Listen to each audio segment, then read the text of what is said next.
Okay, so today in this lesson, what we're going to be doing is we're going to be opening up an actual game in Unity. And so the specific game that we're going to be opening up is sort of like lesson 2 of the Spring Ninja game, which was sort of like the follow-up to the Flappy Bird game that we build in Game Design 1. So what you're going to do, I'm going to jump into my screen over here. What you're going to do is you're going to go to the virtual desktop.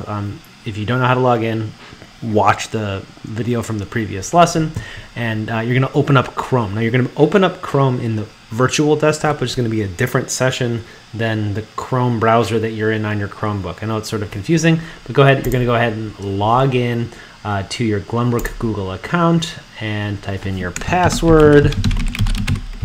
And then you're going to go to Google Classroom to download the file called springninja2020.zip. I've already done that.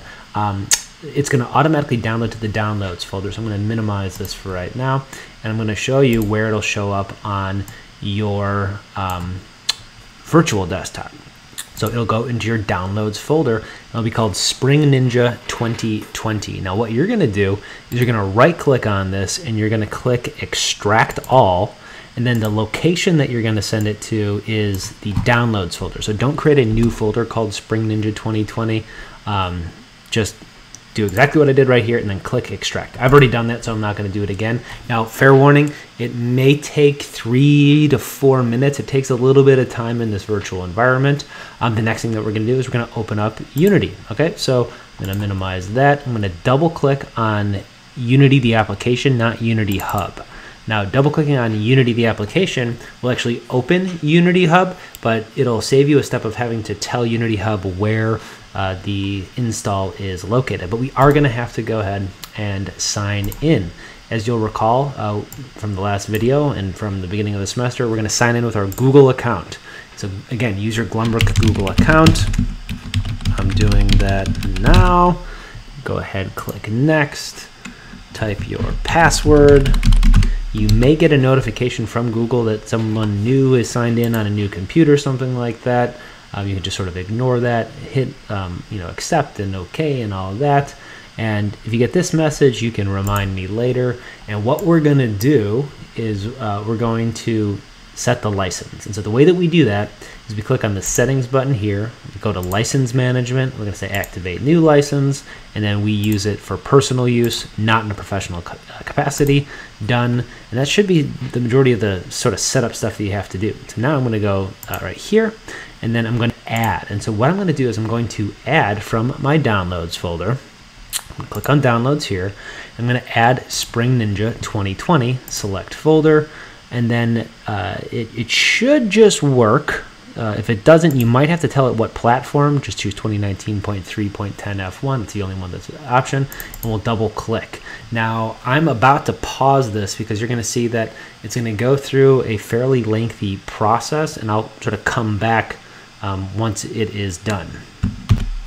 Okay, so for me, to get to this point, that took like about a minute. Again, I paused it, and so I should have jumped in ahead of time right here. If you get this message, Unity Editor Update Check, you can skip new version. You don't have to uncheck this because every time that we access this, currently in the VDI setup, it's going to lead us to this setting. And so now what you're going to see is that in our hierarchy tab over here, we've got 2 game objects, the main camera, and just for fun, you could go ahead and you could change the background color. I've already changed it to sort of this like greenish color. I'll make it a little bit brighter just for fun. And then we have this game engine. And so in the game engine, let me unclick, there we go. You'll see that the main script is attached to it. And so the main script has these game objects, the ninja object, the pole object, the power bar object, and then 2 variables, one called jump force, one called max jump force. They each have values.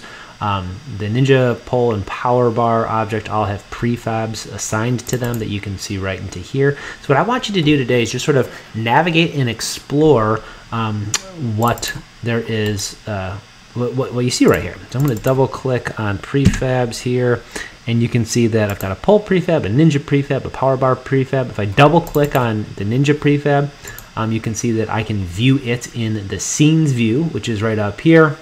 And I can see all of the things that are attached to it. I've got my sprite renderer, which is just a simple square. I've got a rigid body 2D, which is what is applying physics. I've got the box collider 2D, which allows for collision detection.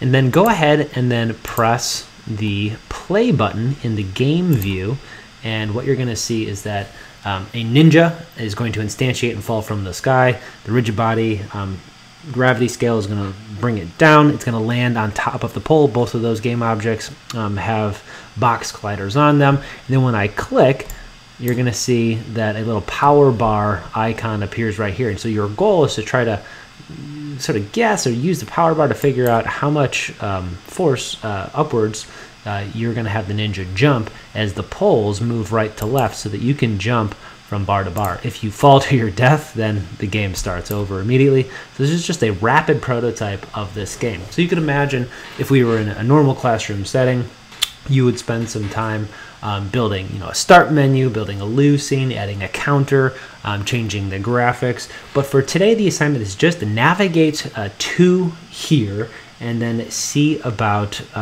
see about just exploring this. Become reacquainted with Unity, since it's been almost 6 weeks since we've been in the application. Once you're done, you can go ahead and you can go to File, Save. It's going to save the changes that you've made, namely just the background color. And then we're going to go File, and we're going to go to Exit.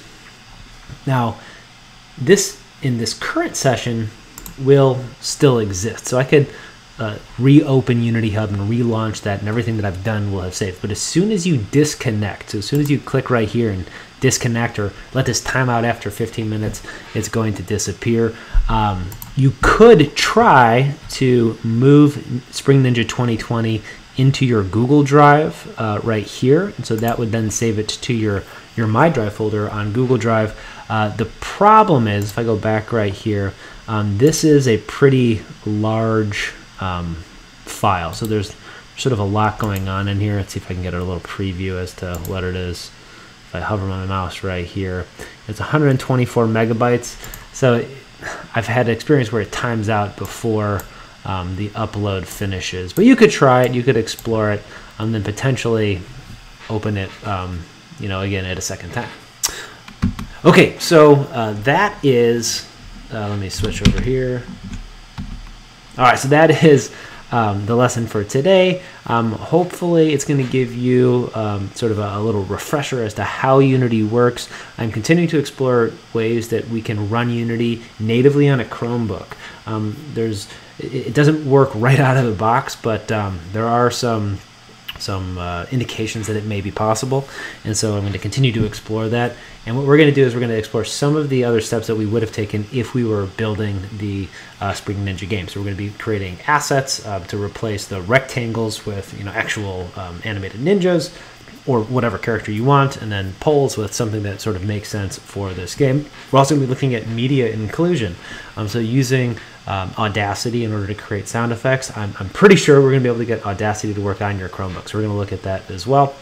So hang in there. Hope you're doing well, and I will talk to you soon.